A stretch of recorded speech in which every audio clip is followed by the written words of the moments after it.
À luz então do texto que lemos, que se finde o tempo em que nós imaginamos ser merecedores a ponto de reivindicar tanto de Deus, que nos julguemos indispensáveis, melhor dizendo, diante dele.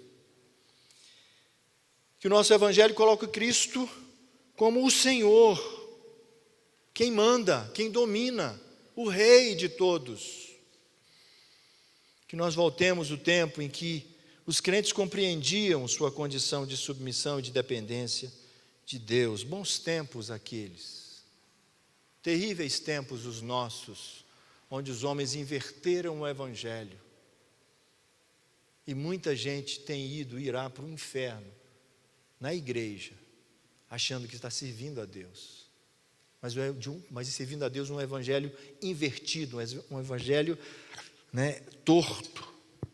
Que sirvamos a Deus pelo prazer de agradá-lo, como nosso amado Salvador, que morreu na cruz por nós, em que nos julguemos devedores de Deus, em que o temor do Senhor nos leve a pedir perdão, apenas pelo fato de acharmos que somos independentes dele, da sua vontade.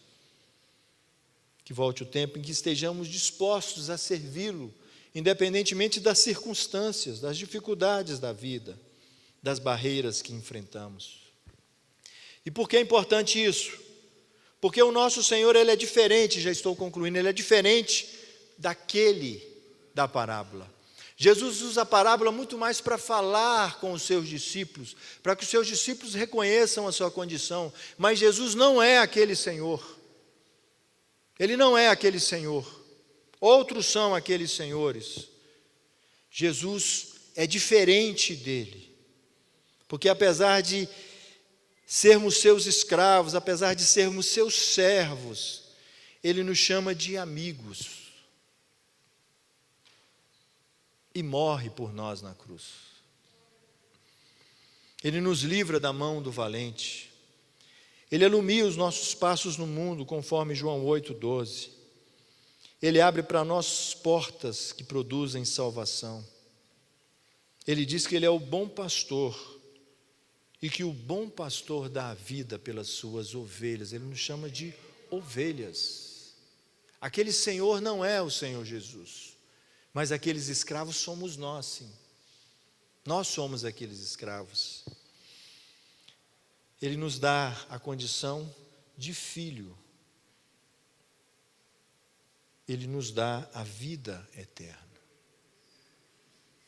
Esse é o nosso Senhor, que apesar de fazermos tão pouco para Ele, e às vezes achamos que é muito,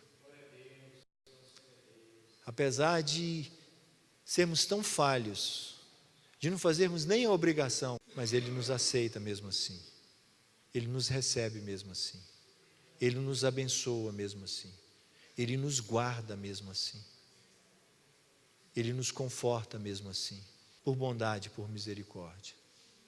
Amém, queridos?